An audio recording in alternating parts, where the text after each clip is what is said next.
Geek Therapy Radio.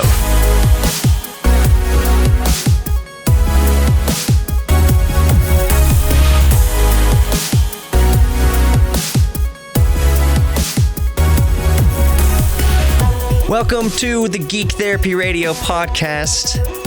I am your mental curator, Johnny Hemberger, as always. Wouldn't it be funny one week, and I might do this, just have a different voice on here, pretending to be me. Maybe not pretending to be me, but I might pass the torch one week just for fun. Have one of my friends do this, have a guest I've had on the show do this. We'll see.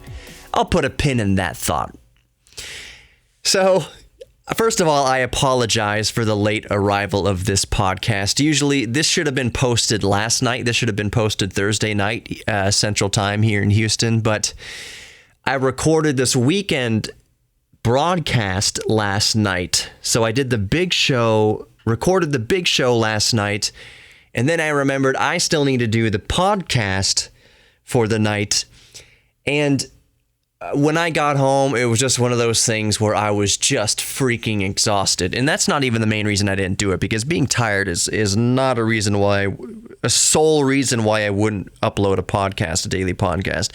It's that I have been pulling my hair out, getting my home studio set up. As you may or may not know, I've recently bought our first house with my wife. And I've pulled all my stuff out of the storage unit that didn't flood as bad as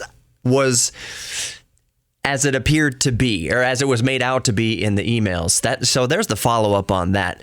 My storage unit wasn't flooded as bad. It got maybe a couple inches of water in it, maybe a few feet back, and I did have the wherewithal in the past to stack all of my expensive stuff, all of my studio gear up off the ground, a few feet off the ground. But the way the storage unit's email to me made it sound like it was a catastrophic flood.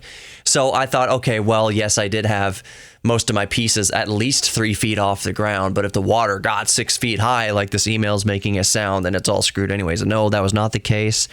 I was very lucky in this flooding incident that I did not lose much. Only thing I lost was stuff I was probably going to throw away anyway. Clothes that was 10 or 15 years old, a couple blankets and such. So I really didn't lose much of anything. And in fact, one of the main pieces of gear I was worried about was my mic preamp, my Universal Audio 710-D mic preamp. That is easily the most expensive single piece of gear that I've ever purchased in my life.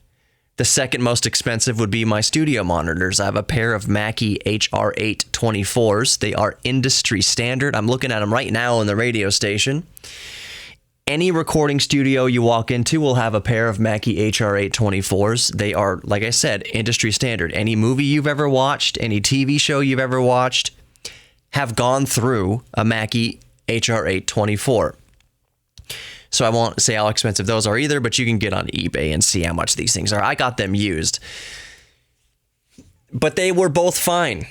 I had them stacked up 3 or 4 feet off the ground, so I didn't lose much of anything. But I opened my Universal Audio mic preamp, the 710D, thinking it's been in storage for years, non-climate controlled. What kind of rat's nest horror show am I going to find when I open up this piece of gear? Because I'm not going to power anything on before I make sure that it's clean inside. I opened it up after sitting for years in storage. The outside was covered in dust. The inside was pristine. Absolutely pristine. The tubes were pristine. The circuit board was pristine. Every wire, every trace was pristine. I still used a can of compressed air to clean it all out, make doubly sure every point of contact, all the XLR and TRS inputs and everything like that, every switch, I did clean. But it was already clean to begin with, other than the exterior. So I fired that up, works perfectly fine. The issue I'm running into, and I promise I'll get to mini discs, my thoughts on that in a second. The issue I'm running into is my control surface. I have an M-Audio Project Mix IO, and it runs, the interface is FireWire. So I have a FireWire card in my computer. The issue I'm running into is the last driver, since it's been long since abandoned, the last driver available was for Windows 7 64-bit. And I've been reading online that other people running Windows 10, they have no problem running that Windows 7 64-bit driver happily in Windows 10. But I can't get it to work. I've swapped FireWire cables. One of the only things I have to try is swapping the power supply to the Project Mix, even though it's functioning perfectly fine. It's just not communicating well with the computer. When I go into the audio settings, I can see that the audio output and inputs are set to the Project Mix FireWire I/O. But when I open up the control panel, the actual control panel for the device itself there in Windows, it doesn't work.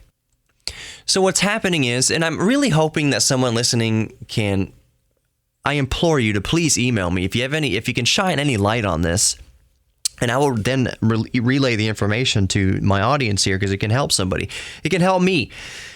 When I open the control panel on the Windows 10 taskbar, it shows that, hey, a new application is open, yet no actual window opens up. And when I hover my mouse cursor over the open program in the taskbar, it should give you a preview to the open program. The preview window it opens is just blank and white. I can't do anything with it. And it's just with the Project Mix I/O. I have reseated and redone FireWire card and drivers, even though that I knew that wasn't the issue, because Windows 10 recognizes the PCI FireWire card easily. That's not the problem. The drivers for that are up to date. They're okay. Everything's up to date. Everything is up to date as it can be. I just can't open the control panel for the Project Mix I/O. So that means I can't set things like the audio resolution and the buffer or anything like that. I can't make it communicate. When I open my music recording software, the interface doesn't show up there. I can't. The whole idea is that you can manipulate the physical faders of the interface and it would manipulate things on the computer screen. I can't do that. So if anyone can help me with the problem where I try to open the program, it opens on the taskbar, but no actual window opens up. And when I hover the mouse over the open program on the taskbar, the preview window shows just a blank white square that the application is open, but I can't do anything to it. I'm thinking it has something to do with possibly Windows verification, driver signing, something like that. I haven't tried all that yet. I don't see why that should be the problem, but it might be. But if you have any insight, you can shine in on this.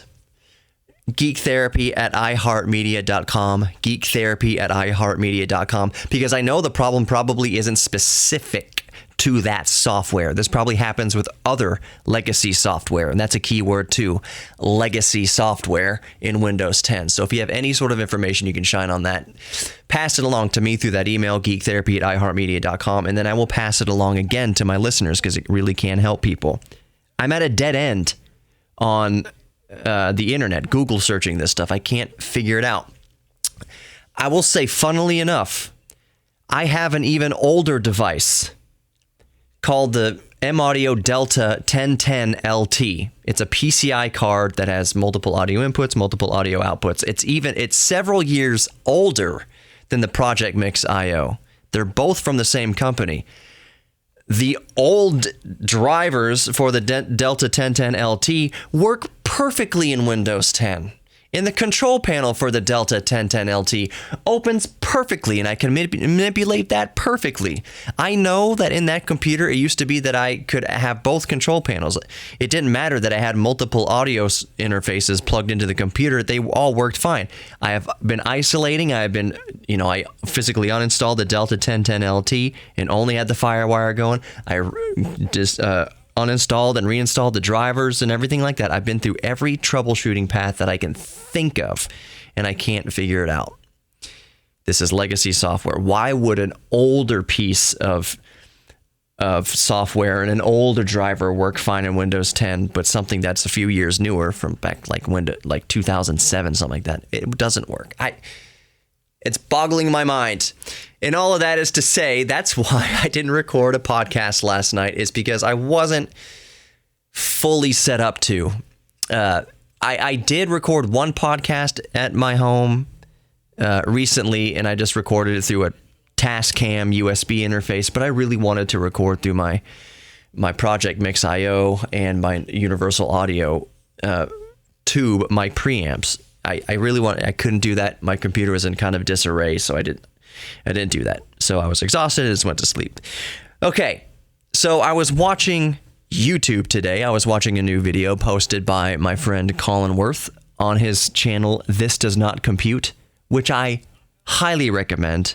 It is so well produced. It's so, I don't want to say effortlessly produced because it's not super flashy. He has a really nice camera and his voice is really soothing to listen to as he explains like this old fascinating tech or even new stuff that he comes into. He tells you how to backlight your Game Boy Color.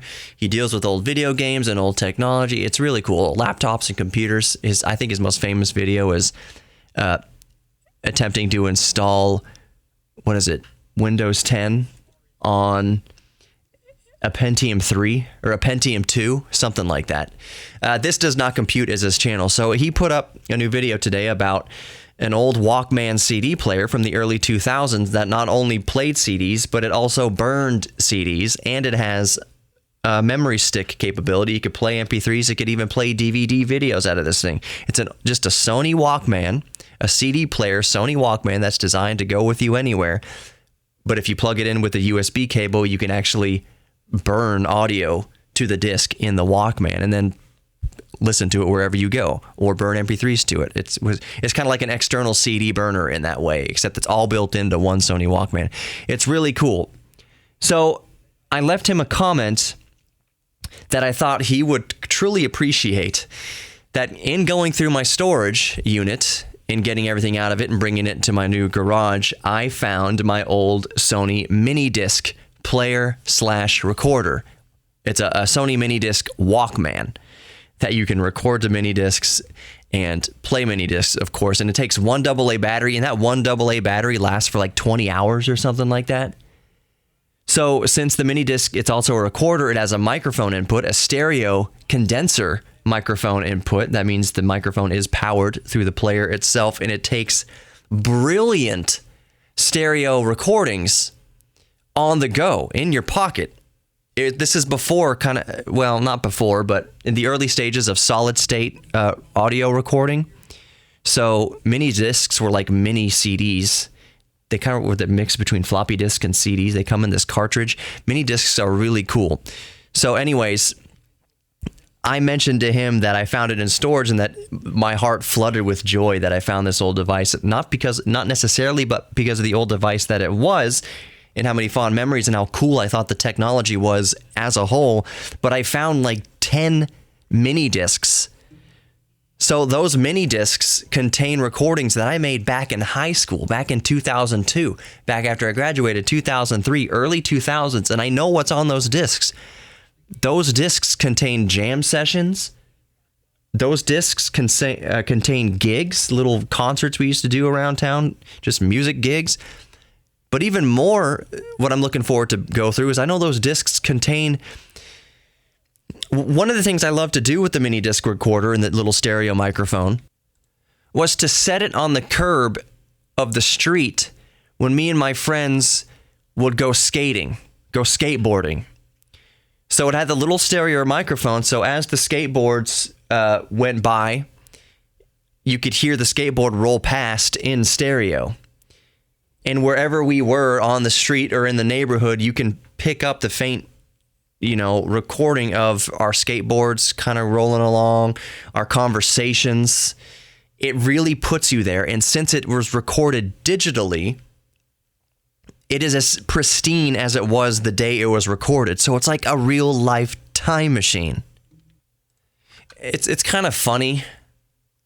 And maybe this kind of seems stupid to some people, but I think a lot of you will kind of relate to it, kind of endear to this idea. Before podcasts existed, I would just record, my friends knew it, I would record just our conversations. Like if we just kind of got together and we're jamming with the guitars or singing or even just talking, hanging out by a campfire or something like that, I had my mini disc recorder and I would just set it up to record, and my friends would be like, that's stupid. Why would Why would you want to ever listen to this again? I just, I just want to do it. And so one of the things I would do is I would listen to those old conversations again as I went to sleep, because we told a lot of jokes, a lot of funny things would happen in that hour or two. We're just hanging out. And I knew that at some point in the future, I would love to go back and listen to the conversations I was having at 17, 18 years old. And the mini disc really allowed for that. And that's what I would listen to a lot of the time, not every single night, like a creep or anything like that, even though I don't really think it's creepy. You might think it's creepy. It really wasn't creepy. I would have fun with my friends, and then I would relive that fun. So I'd play the mini disc, and I put in my headphones, and again, this is before podcasts, and just listen to our skate session from the night before. Listen to how many ollies I landed or didn't land. Listen to me trying to ollie over another friend's skateboard or something like that. Listen to some stupid joke Adam told, or whatever went on at school that day that we were just reminiscing about.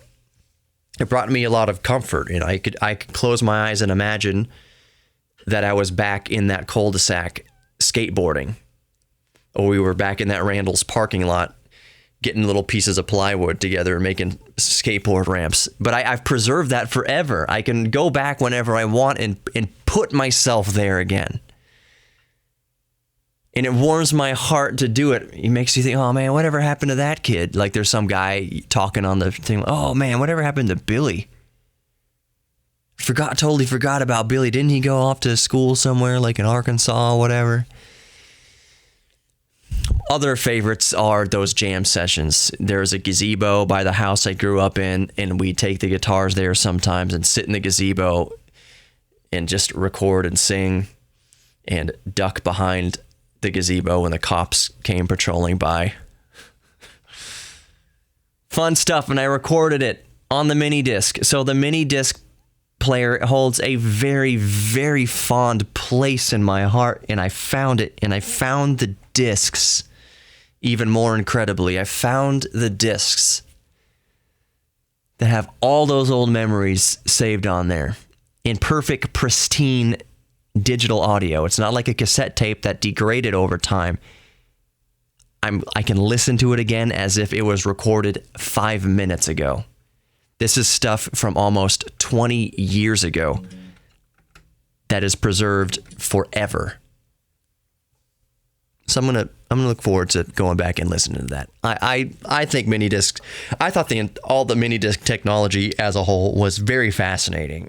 I loved mini disc players, and for a while there, we thought mini discs were the future. We thought they'd be around for a lot longer than they were. So I think I'll start wrapping it up on that note. And you all know me. When I say something like, let me just wrap this up, or let me just say something real quick about, it means it could be another 10 minutes. So we'll see what let's wrap it up means now. But I think I'll start wrapping it up with this. And it's a question to you, the listener. What are some pieces of old technology that you have fond memories of, bad memories of? For instance, did you like cassette tapes, or were you happy to see them go? Did you have fond memories of cassette tapes? Did you have fond memories of vinyl? Even though vinyl doesn't really count, because vinyl never really, really, really went away. And vinyl is, again, the most popular physical format in the world right now. Vinyl went away for a decade or two, but as of 2009, it's just started ramping up in sales again. So, of course, things like Spotify and streaming music and all that stuff, that's by far how most people listen to music. But when people buy physical music now, physical media, they're not buying CDs. They're, of course, not buying cassette tapes, even though cassette tapes have seen a little uptick. They're buying vinyls. Vinyls is the most popular physical format. So anyways, what is some technology that you always thought fondly of, or that you always thought was really cool, or that you thought would be the future and then kind of was a flash in the pan? So I'm talking stuff like Betamax, Palm Pilot, the first tablet PCs, just kind of some technology that you have warm, fuzzy memories of. Like I just spent the whole last 10, 15 minutes on mini disc players and mini discs. I thought that would be around for a lot longer, and then we had flash memory step into the light. So I still have a fondness for mini discs. What is a technology that you still have fond memories of? It could be stuff that's really on the nose, like old Game Boys or your old NES. It can be that. So that's the question I have for you. What is your most fond memories with old retro tech? And what I mean by retro tech is I don't necessarily mean something from the 60s, 50s, 40s, 70s, 80s. If you are younger, it could be retro tech just in your lifetime. So maybe when you were a teenager, that's when you got your first iPod. Or maybe when you were a teenager, you had the iPhone 4 or something like that. Maybe that's old tech to you. I don't know. I'm spitballing here. So while I remember using cassettes every single day, there are some listeners who have never held a cassette in their entire life. So what is something that's old to you if you're 18 years old or something? What's something you remember from the mid 2000s or late 2000s? Do you remember your first iPhone? Do you have fond memories of the first iPhone? Who knows? I would just love to know. So you can always email me or go to the Facebook page.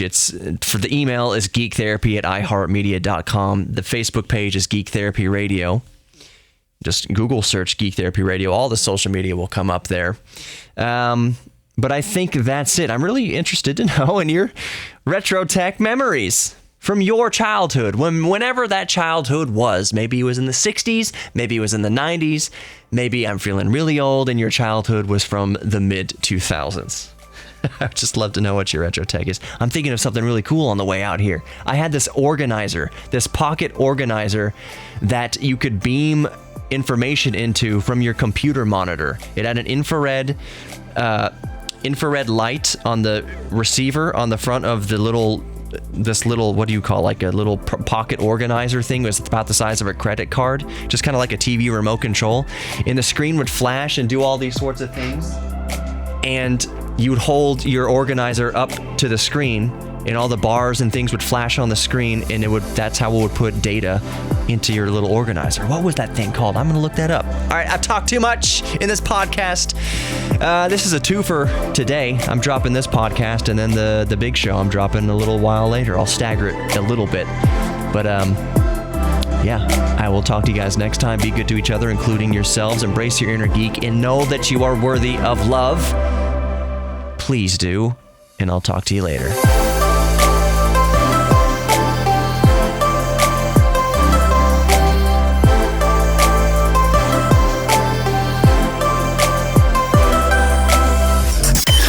Geek Therapy Radio, Saturday night at 10 on KPRC 950. Or listen anytime on our iHeartRadio app.